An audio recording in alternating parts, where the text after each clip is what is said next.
Welcome back to the Small Talk Sunday podcast. This is your host, William Parks, and this is a show about trying to understand this odd world that we live in and the daily battles that we face.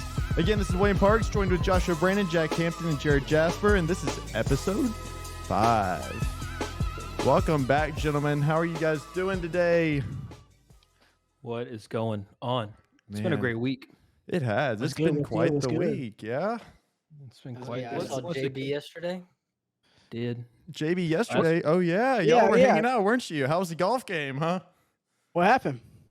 you know? Honestly, it wasn't as bad as I spoke about it from last week. It actually wasn't that bad. So we went into it. I thought I was gonna break a club. It started off with me and Jared versus Braden and Sam. We played, and the first 9 wasn't even close, so we had to switch up teams. And then it was me and Braden versus Jared and Sam on the back 9, and we lost by 1 stroke, literally on the last hole. Hey, I called 2 Just dubs. one? That's all I'm saying. Like, hey, all I know is that JB said, oh, it wasn't as bad, and Jared just cracked a smile up there in the top left corner. I saw that. Nah, JB he washed up, definitely huh? wasn't the worst. Jared doesn't know how bad it was before. If he saw how bad it was when I played with him, he has no clue how bad it was when I played with my brother a week before that. Oh, whenever you were in Dallas? Yeah, it was a rough time. Thought about not picking up a club ever again. It is what it Your is. brother is a lot better than you. It's always been that way. Okay. I bet. I bet. At Just least try when to I go was for it. top off, me and your brother we were having fun. Dude, you were hitting it into like the red circles 40 yards in front of us. Shh. Talking Let's about- start the show. Talking about Top Golf? Yeah. Oh, Yeah, man. I couldn't even get it like into the range, but neither here nor there. It's in the golf show. No, man. Oh, my No, God. man. It's been a good week. Content Good. work, all that's been very normal and stuff like that. But like I said, we did get to go home. I got to see my girlfriend. It was the first 1 month anniversary, Yes, sir. all that jazz and stuff like that. So got to see her. It was good to actually spend some time with her, go get dinner, all that stuff. So it was a good week. Man made a Good fire week. post on Instagram this week, too. Yes, My he guy. did. Yeah, check that out. Happy I 1 did. month, bro. Happy- Preach. 1 month. I feel like there should be something like air horns. Beow, beow, beow, beow. I Jack, got how to was your see week, man? Reagan as well. If I don't throw that in there, she's gonna get mad. She's been asking. Every time she watches it, she's like, "You didn't mention me again." Oh, Reagan, we love you. So I did see Reagan this weekend. So Hey, my boy. Jack, how was your week, man? It's good, bro. It's probably busiest ever, but a lot of good news. A lot of good news coming. Good stuff. We like to hear that. Oh, wait, lots of good news coming. Is it anything that we discussed this week? No, we'll discuss it next week. I'll tell you guys off Oh, it's camera. privatized. Okay. So, all of you listeners out there, stay tuned for next week's episode to hear the massive reveal. Or I don't know when it'll be revealed. Yeah, Week, yeah. sometime frame. Nothing too crazy. Nothing too crazy. Yeah. Yeah, how was your week, Jared? hey man, it was good. You know, I caught 2 dubs on the golf course this weekend. Two Saw dubs and JB. a hang new out. YouTube video. Yeah, yeah. shout out Jared Does. Yeah, left my Jared comment. does. Maybe and Will, I hope you did too. Oh, you already know I did. I said Jared Yeah. did. No, I set my Yeah, time good. aside to watch it because I know it was gonna be like a 20-minute video, and I was like, all right, I'm gonna watch it tonight whenever I get home. Otherwise, I was literally gonna be on the road just listening to it today, so I was like, I'm gonna wait. You got it. Yeah, you've got to watch it. It's I'm high. gonna wait to actually watch it. Jared, I liked what you did in the bottom left corner of the screen though, because you have like the actual hole you're on with your current like score. Oh yeah. I was like, that's awesome. I like yeah, that. yeah, for sure. Yeah. That was sweet. Cool. We I'll be good sure to though. Continue adding that though. Yeah, was your drive home? Your drive home was okay though. I know whenever we talked earlier, it was raining like crazy. Oh yeah, man, it was beautiful the whole way home. Just like dark gray skies. Yeah, Awesome. absolutely beautiful, super aesthetic. Yeah. Mhm. Fit was fire too. What was fire? Wait, what was fire? The fit What fit? that he was golfing in. I didn't follow. We're talking I about don't- the video. I don't know. I didn't follow that. I was like, wait, what? Jack's got a camera in my car. He's looking at my fit on my drive home. No, bro. Yeah, you guys are talking about the drive home. It's talking about Jared Does, man. That's what this is about. Oh yeah, that's right. That's right. God. Appreciate it, man. That guy's so confused there. Oh man, good stuff, dude. Right. Good stuff, man. How Well, was your week, Will? it How was your good. week? It was good. Can't complain, man. Always just living it up over here in Nashville and making the best of every situation possible. It was a super busy week, kind of like I guess it was just like Jack, how you had a super busy week. It was just a lot of stuff happened, and I had 2 days where I was in full days worth of training, which if you're anywhere in corporate or just anywhere in work in general, it doesn't matter what you're doing. If you're in work and you have training, training's not fun. So yeah, I sat through 2 days worth of that, got it knocked out, and now I'm back here just living the dream in the apartment. You know how it is. Just enjoying it. Yeah. So, well, anyway, so we can go ahead and just kick off the conversation as we usually do with the Jubilee going first. We'll get right into it. JB. So the topic of the week from JB is going to be, what do you do? Talking about yourself in third person, bro. So funny. I didn't know you were laughing that at? big time yet, dog. I didn't know this. He's Yeah. big time now. Yeah, I You am. start I am first, you now. say, "Oh, William over I here am is now. laughing You're at gonna have me talking JB." about a topic of the week for Hampton.Sports is Yeah, you should. You gotta look at the Jared- camera like Jared, that. Jared You though. gotta does do have it this just like topic this week. Jared Jared does, What's the yeah. Jared topic, does. right? Yeah. Yeah, Official, see, official. exactly. I'm Will officially Beats stating That for you the was the fact. key that- topic. All Come on, right, all Yeah, right, well, let's JB, get all into right. it. All right, topic of the week. So, what First person. doors in your life get closed? So, what do you do when there are doors in your life that God closes and you thought that you were supposed to be walking through them? What is your plan of action whenever those doors do get closed? Do you try to pursue it more up that the door opens back up, or do you move on from that and start looking to new opportunities that God may open up in your life? That's the question. It's amazing. That's a good question.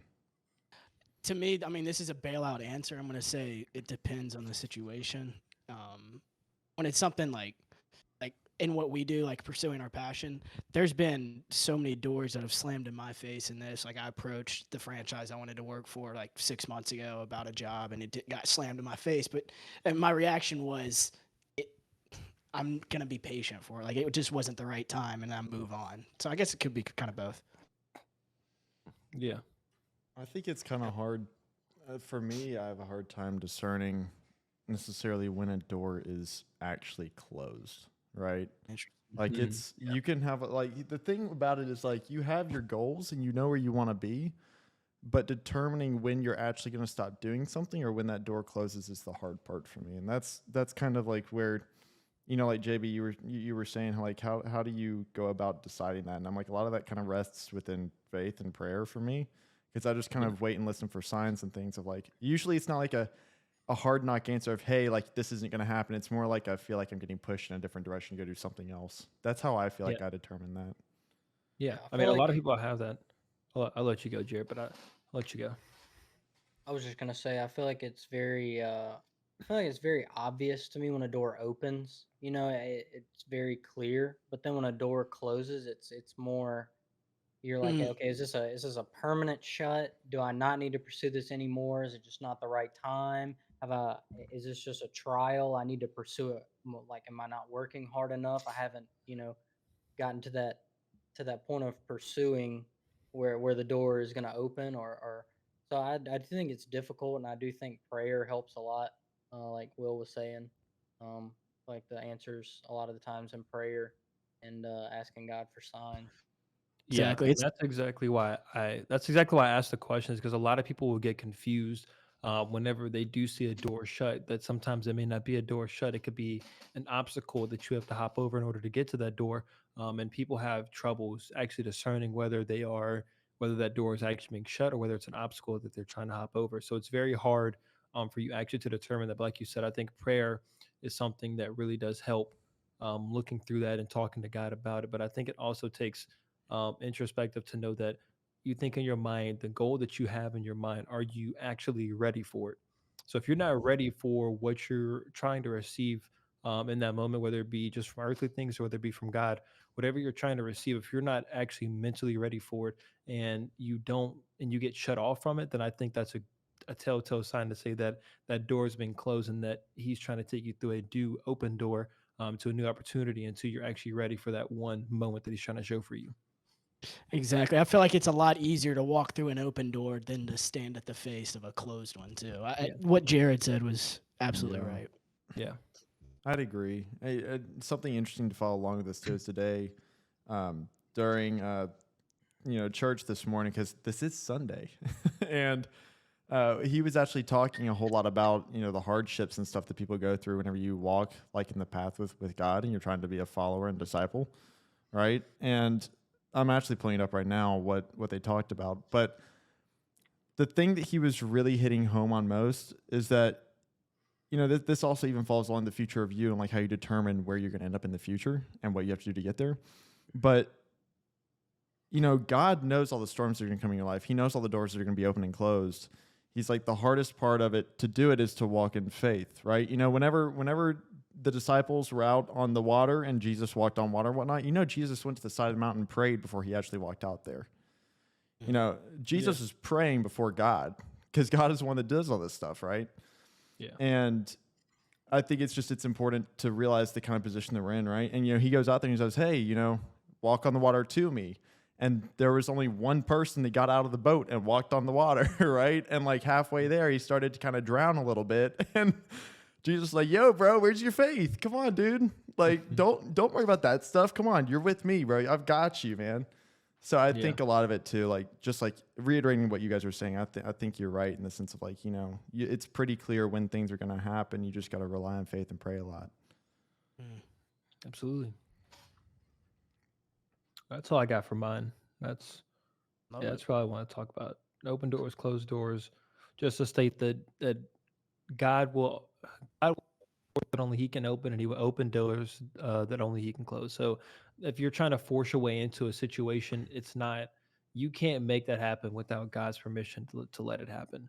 I think that's something that's big that needs to be remembered. That if it's not meant to happen, it won't happen. So stop trying to force it to happen. Right. It's also God's will. When you start desiring God's will for your life over your own, it also becomes easier to see which doors you should go through and which doors God's opening for your life. Yeah. So Yeah. Exactly. That's Oh, good. I can go ahead and jump into my topic now since JB, that was good. That was a great That question. was really good. Will sent me a very nice text on Friday and just said he was thinking about me, and I'm sure he probably did this to you guys too. If he could offer to pray for anything in your life, and I had said my answer was being present. That's something I've been struggling with lately. More specifically, like no matter where I'm at, I'm always thinking about the future, what's next, what I need to do for that day, the task at hand, instead of being present. Like in church this morning, I was struggling with it. Just thinking about what I have to do the rest of the day. I went to a funeral today, just thinking about having anxiety and not being in the present. So my question to you guys, I have two questions. This is the first one. How do you guys eliminate the distraction of always wanting more or thinking about the future? So you said eliminating the distraction of always wanting more. Yes. Yeah, it can be like a little like a two-part, like of always striving for more, but at the same time being like the present being enough for you, like because there's this old saying that like present is stuff you always used to dream about or like you always wanted, but now that you're here, you're not relishing in it or taking time to thank God for it. You're just always thinking about the future. This is Absolutely. a really good question, Jack. Yeah. I think the best way to try to explain it is that I don't think in my mind, I don't think we're ever supposed to be completely content with Absolutely. what we have. I think that we are supposed to strive forward. But like you said, being present in the moment and being grateful for what you have is a big key to that. So I think humbling yourself would be the first thing would be to just like lay out all of your thanks. Because that's something that I want to do every time I pray. Is that prayer is not a monologue, it's a dialogue. So every time that I go to pray is that I'm thanking God for the things that He's given me for that day, and I thank Him for what He's done in my life. So I try to stay present in that moment for what He's actually done for me, and then after that, then I can go into things and start asking Him for maybe things that I want Him to bring into my life, but only if it be through His will, like we spoke about before. But I think that's the best way. Is just showing thanks to Him every single day. It's just the first task, is just humbling yourself, and I think it's a very easy way to make sure you're staying present you love, but then also staying hungry and striving forward for what you also need or what you're planning to do in the future. That's fantastic. That's a Any really good answer. Will, Jared, do you have anything to add?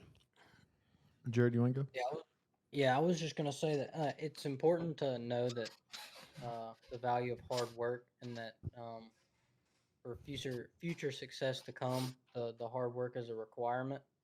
But also understanding that when you do succeed, if God gives you that, it is God's at the end of the day, and the things of this world will perish, and we can't take any material stuff or status to the grave, or to heaven with us. So I think it's most important that what you're striving for is heavenly riches, and not riches of this world. Though it's not wrong to want financial stability, or a nice house, or to provide for your family, but all in all, that's not your end goal in life. So Love Very that. well stated.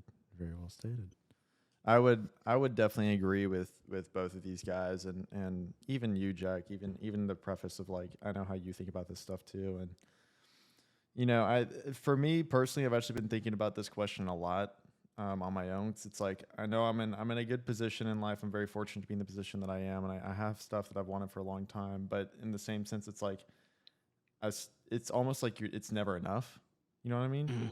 Mhm. And which is not, it's not a bad thing, right? Like it's good to have goals of things you want to get, or things you want to buy, or things you want to achieve, or things you want to do. But in my mind, just like you were asking, Jack, like how do you stay grateful, or how do you get past the distraction of always wanting more, or thinking about the future? And for me, the past week or so, I've been kind of just re-identifying, hey, it's time for me to be grateful. Like in the morning when I get up and pray, like this is time for me to be grateful of, I have another day to live.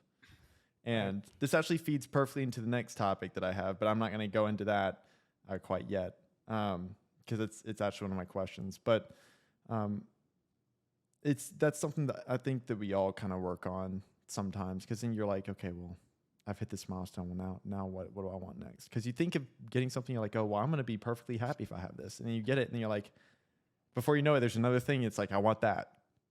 Mhm. So I Yeah, think for sure. just being grateful, like the other two said.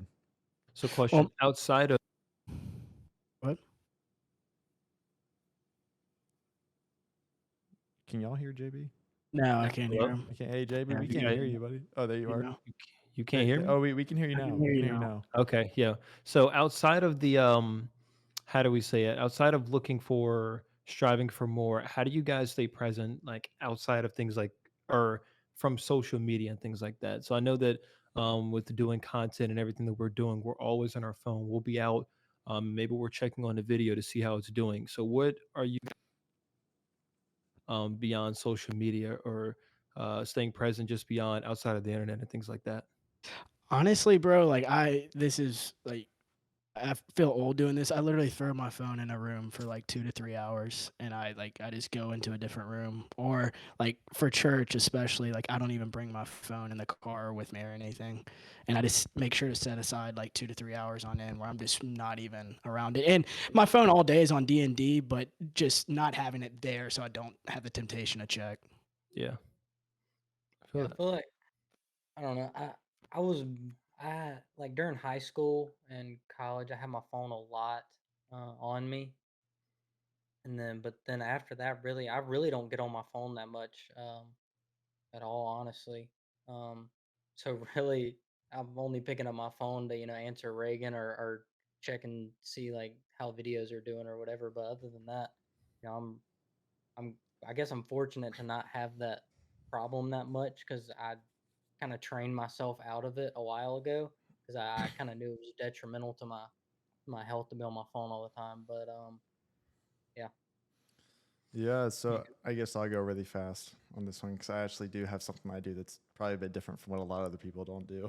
So Yeah. just like Jared, like I realized in college how much of a distraction my phone was, and I actually did like they call it like a dopamine detox. I just got rid of all social media and got rid of everything, just clean slate on my phone. I was able to do that for about a year or so. This was before I met you guys.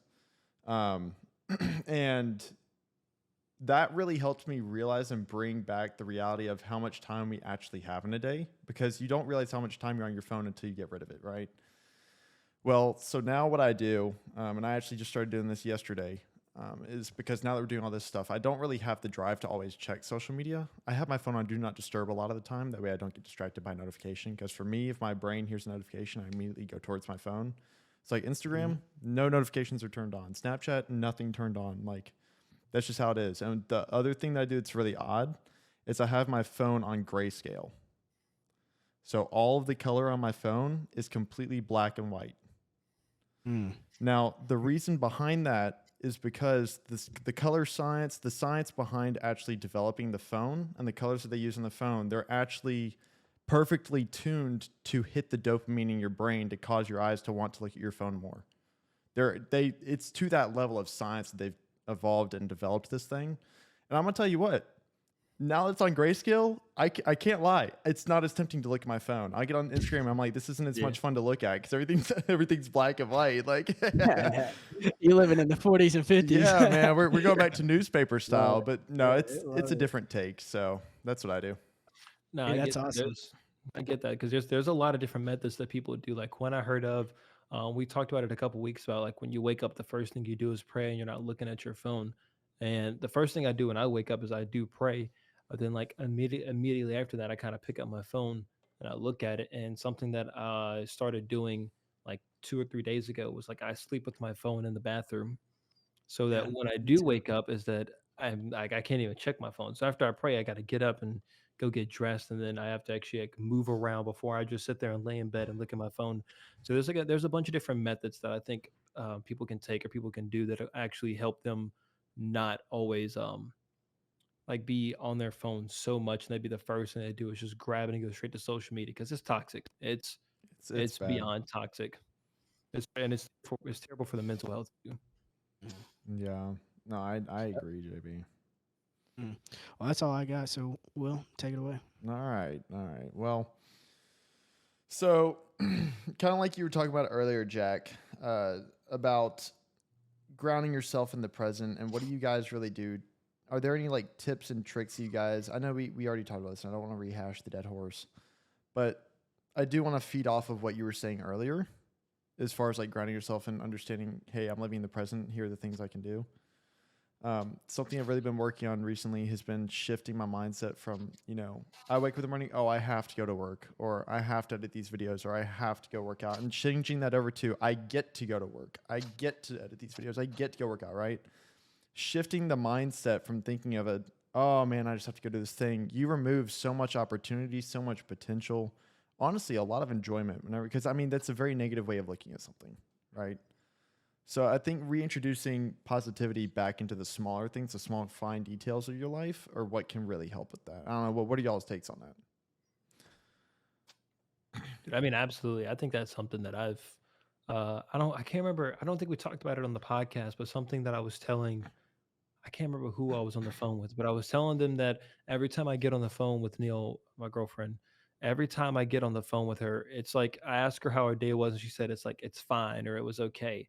And it could be like a perfectly normal day. And I think like something that would boost like her morale when it comes to thinking about work is if she was like, it was a great day today. Nothing bad happened. I woke up, I was alive. It was a good day. And when you start, like you said, you start taking those positive mindsets and flipping it into that positive mode, your life becomes a lot better. Everything that you do, you feel a lot more productive in what you're doing. So yeah, I completely agree. That's something I'm trying to do every time someone asks me how I'm doing. I'll be honest. If I'm feeling bad, I'll be honest. I'll say I'm feeling bad. Right, exactly. Yeah, like, I'll be honest and I'll say I'm feeling bad. But if it was a good day and it was just an okay day, I'll tell them it was a good day. I'm grateful to be alive. I'm grateful to be able to do what I do at the end of the day. Yeah. Yeah, and that goes with just saying more than it was a good day or just leaving it at that, because we get stuck in the habits of just having short responses to how was your day, but answering it honestly is so freeing too, because then you get off your chest what has been bothering you in that day, Right. and if it was good, then you're praising God or just thankful for all the blessings that He sent you that day. Yeah. As I say, it's also very important to recognize whenever things are not going well. If things are not going well in your life, you have to recognize that and actually be able to communicate that, because Exactly. Those short, like re-recorded responses are it's just so monotone and they get so old. You Facts. Yep. Wait, always just on like answer the Instagram and same stuff? way, I'm good, or today was good, or I have a bad habit of doing that, and I'm trying to get out of Me it. too. Me too. I think, I will say this. There are people, unless I'm really close with you, like I don't open up with everybody. I think there's value in holding those that are super close to you and actually responding to the question like that. I also don't feel like it's necessarily everybody's business to know exactly how your day is going, right? No, yeah. Yeah, no. Some dude's passing you in Walmart, and he's like, "How are you, man?" You're like, "Hey, listen, man. Listen, dude. Imagine. Like, sit down for a second. I'm glad you Imagine. asked. I've been going through it, Jim. That's your name, Jim? Anyway, I've been going through it. Is that your name, Jim? I swear, man. So that's one thing, just to kind of feed off what you were talking about earlier, Jack, was how to get yourself like through the present times, how to realize the good times when they're here, and how to continually push forward in those times. But the second thing that I have is, how do you guys lean on faith when the going gets tough? And what are some simple steps you can take to work towards this? Because this is something that, I know a lot of people struggle with. A lot of people who aren't fully sold into God or into, God's existence, and like how, you have someone who is just an atheist, for example, right? And there was this story happened because I heard this few days ago from somebody, but like they were asking their buddy, like, well, how are you doing? Like, how's life? He's like, well, it's pretty bad. And he's like, oh, well, have you been praying? Like, have you been reading the Bible? He's like, no, I don't really believe in God anymore. And he's like, what do you mean you don't believe in him anymore? He's like, well, if he was real, he would have saved me. And it's like, it's not how that works, buddy. It's not how that works. You have to put forth the effort. Right. So what are some tips that you guys would have for people to be able to start leaning towards their faith rather than just trying to fix everything on their own? Which you still keep in mind, you still have to fix stuff on your own, but God is working with you on that. Well, I think Go ahead, Jared. I was just gonna say, but to the atheist point, I think that's it's very interesting. But also, if you're an atheist and you're like, well, I turn to my family or my friends, they're still human too, and they're gonna mess up. There's only one person that's never gonna fail you, and that's God, because He is perfect. He's all powerful and all knowing. So I just wanted to throw that out there. Yeah, man. But I feel like you have to. There's some things in life that you have to predetermine in your head how you're gonna respond to a situation. And I feel like this helps a lot. If you go into life and you go into these conflicts and you understand beforehand that, when I get into a difficult situation or when something bad happens to me, the first place I'm going to turn to is God. And that's super helpful because your mind is already preparing itself for when it comes into that conflict and where you're going to turn to. Right. Exactly. Absolutely. As far as like tips and tricks go, to staying grounded in the Lord, I think that starting off your day by setting aside a certain amount of time to either read the Bible, listen to a sermon, or just pray with God, I think that really bleeds into the rest of your day. Because if that's the first thing you do, then God really affects every aspect of that day, and it changes your perspective on it as well. Yeah. Just got to lean into him. All right, I know JB's cooking something up in the kitchen over there. I know that JB's cooking. Keep on going, Jack. Keep on going, Jack. No, that's all I have. Oh, is it? Okay. Nah, I'm not cooking up anything crazy. It literally just ties into like I was literally listening to a sermon on my way up here, traveling back home, and he was talking about how we always look for so many things outside of the kingdom of God. So we always look for external things to help us. And the verse that he gave it's a verse that's been in my videos before, but it's a verse that I really like. It's Matthew 6, verse 33. It was, but first seek the kingdom of God and its righteousness, and all things will be added to you, or all things will fall into place. If you want to read it that way. But it's basically saying that like if you seek the kingdom of God and you're seeking God at all times, that everything else that you have in your life will fall into place. So there's no reason for you to seek all these other outside sources, whether you're trying to make advances in life towards this situation, seek the kingdom of God and it will fall into place. Whether you're feeling like you're depressed and you don't know how things are going to work out in the end, seek the kingdom of God and everything else will start to fall into place for you.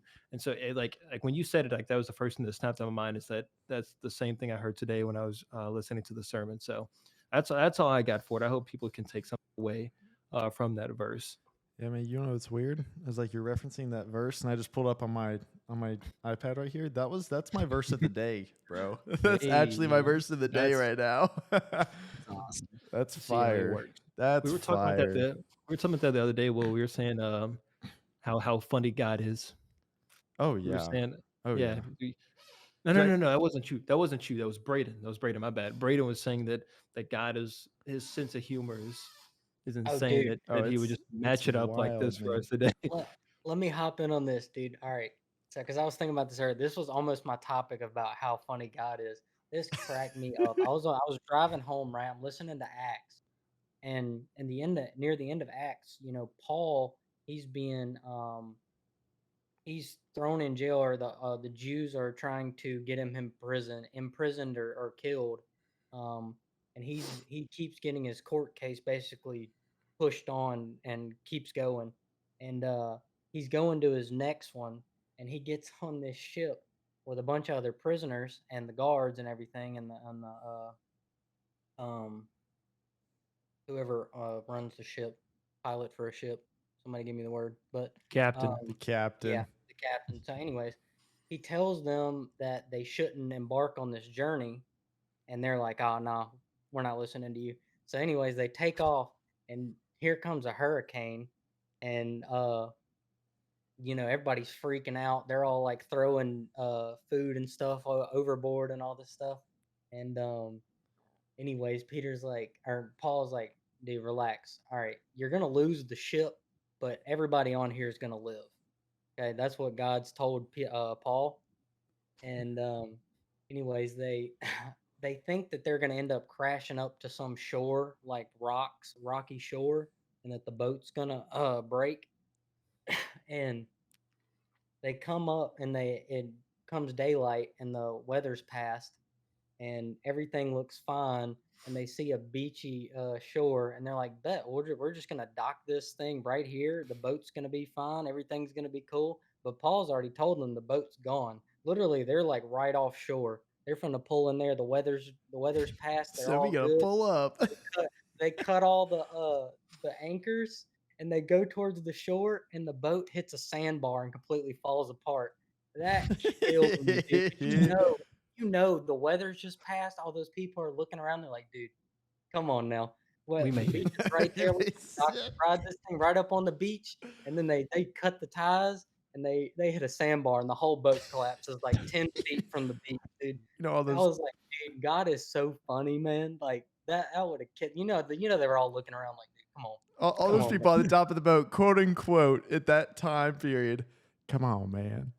Come on, man. And they can stand on the sandbar too. Like they Is don't. that, they, like God said, you almost made it. Yeah. That was a good one. Yeah. Both made it through the hurricane, and then they nicked the sandbar coming in. Yeah, Oh, I Oh, that love was it, bro. I love that. me too. Yeah, that's awesome.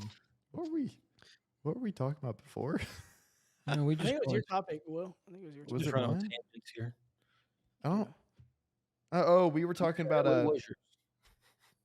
This is definitely gonna be clipped because I can't remember what we were talking about exactly. Oh wait, we were talking about okay. I had a story to share really fast because then we were talking about how trusting in God and how He works in different ways and in mysterious Yeah. ways and things. Okay, so this is actually a testimonial that I heard last week too.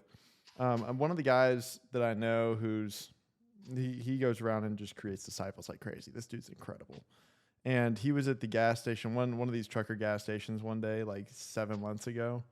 Ran into a guy, bumped into him, and they just started talking, like next to like the Red Bulls over in the corner of the truck stop, just like super random place, right?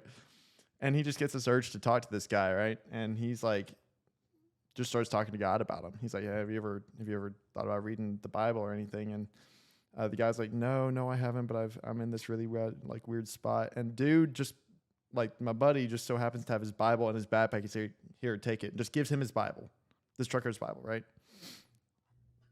So 7 months go by. He sees the trucker again in the gas station. Trucker comes up to him. He's like, dude, I just gave my life to Christ.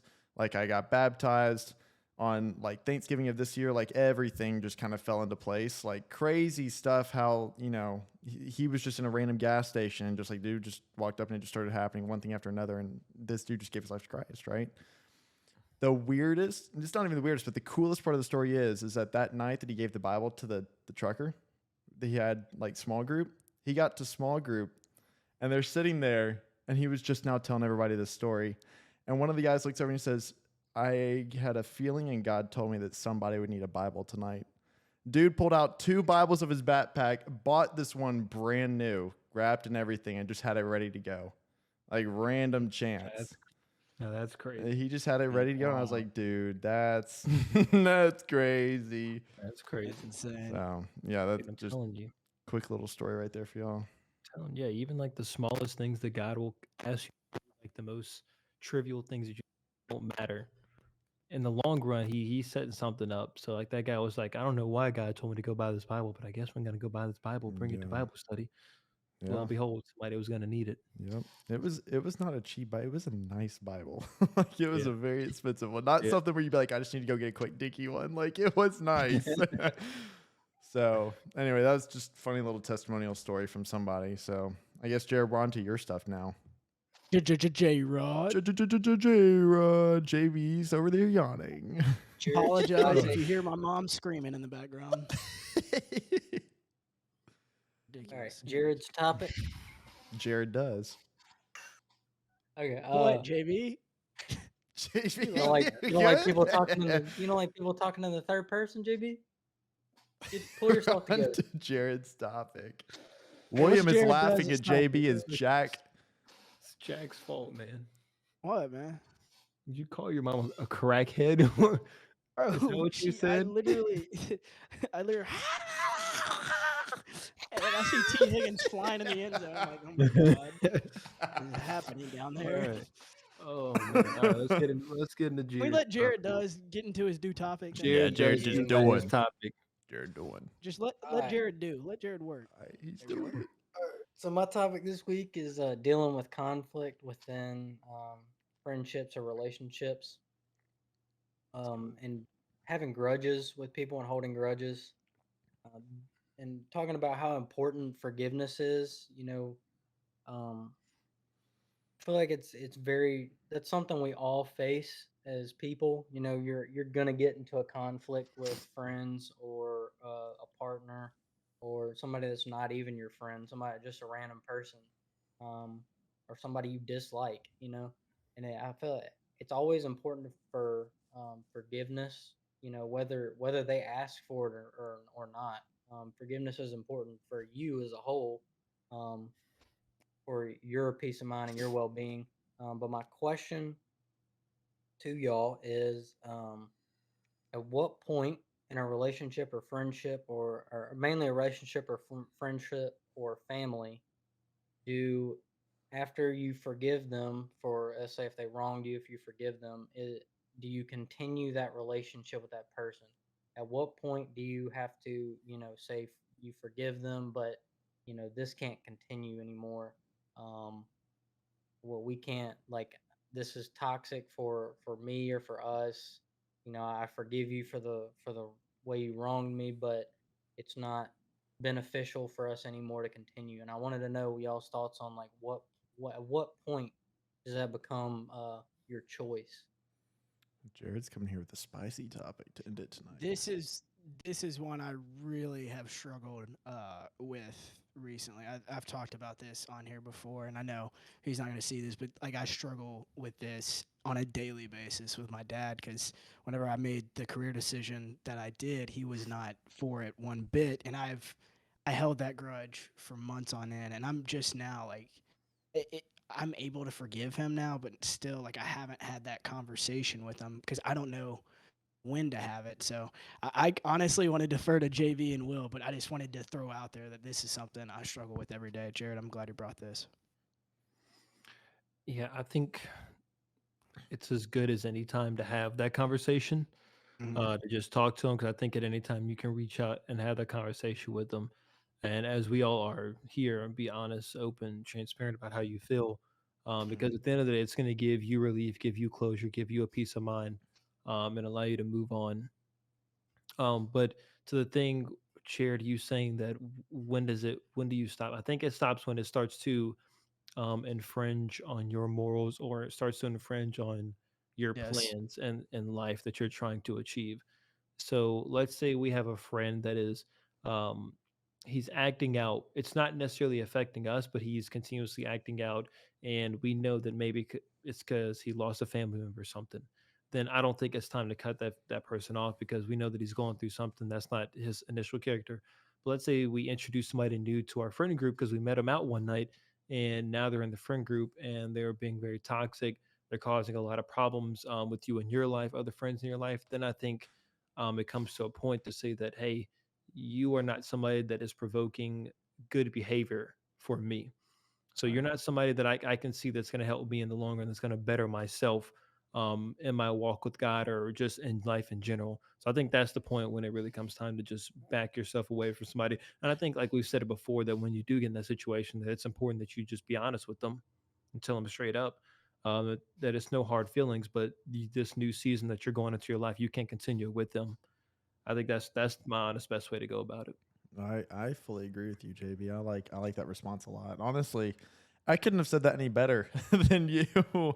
Um, you know, truthfully, I would agree. I think that once you start to see where your goals, like where you're headed, and if they're not headed to that same place as you are, or they're keeping you from getting there, or they're just causing roadblocks, or like let's say you pray in the morning and that's a huge issue for somebody. And it's like, okay, well, I compromise. I'll pray at night. They don't like it that you pray at night. Whatever. If it's hindering your ability to connect with God too, whether it be religiously or what you actually have set forth for you, for what you feel like you're being called to go and do, I definitely agree in the fact that it's time to it warrants a conversation. It warrants a conversation with the person to address what's going on and say, hey, that way you don't just hit them out of left field with, hey man, you're out.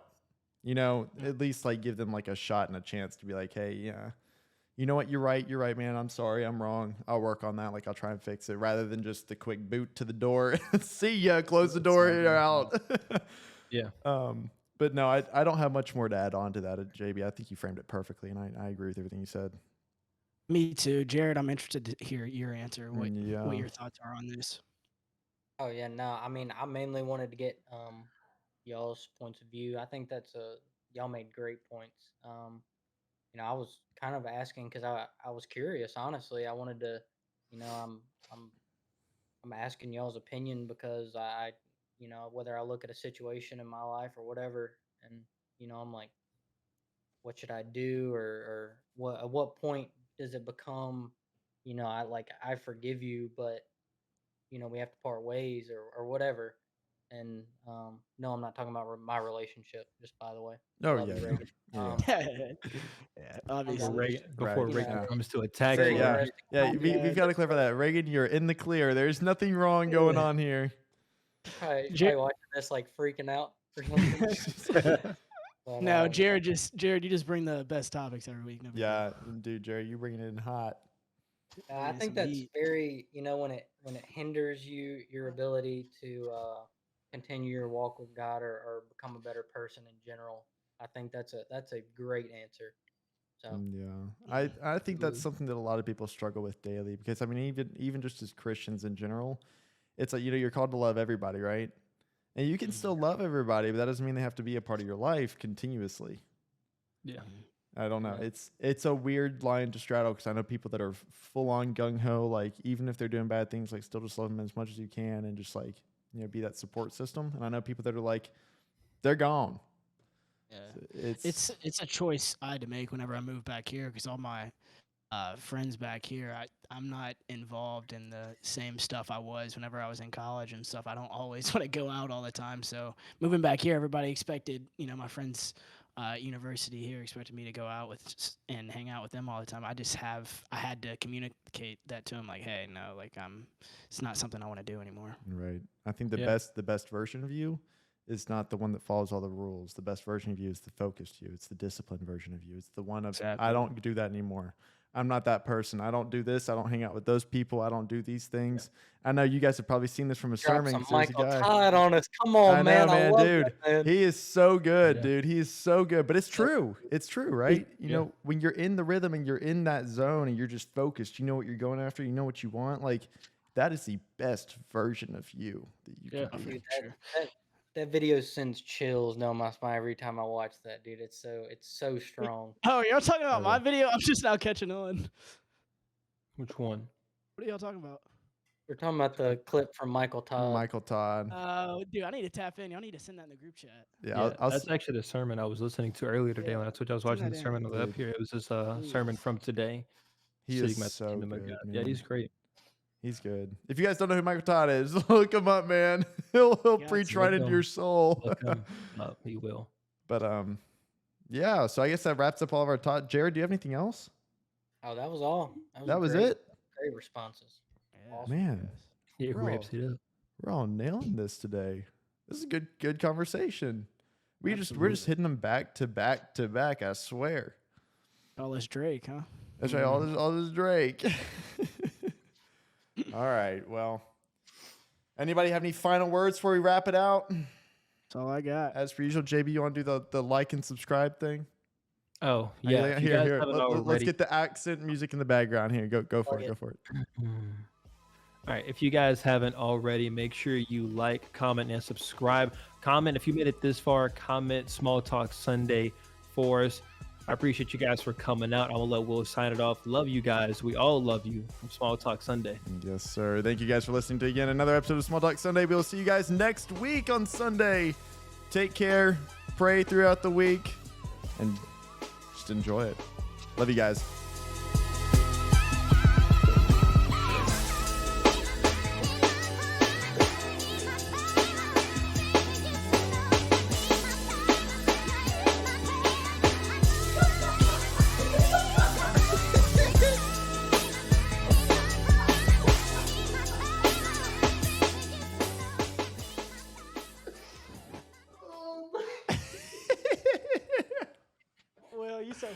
Well, you're so wild, bro.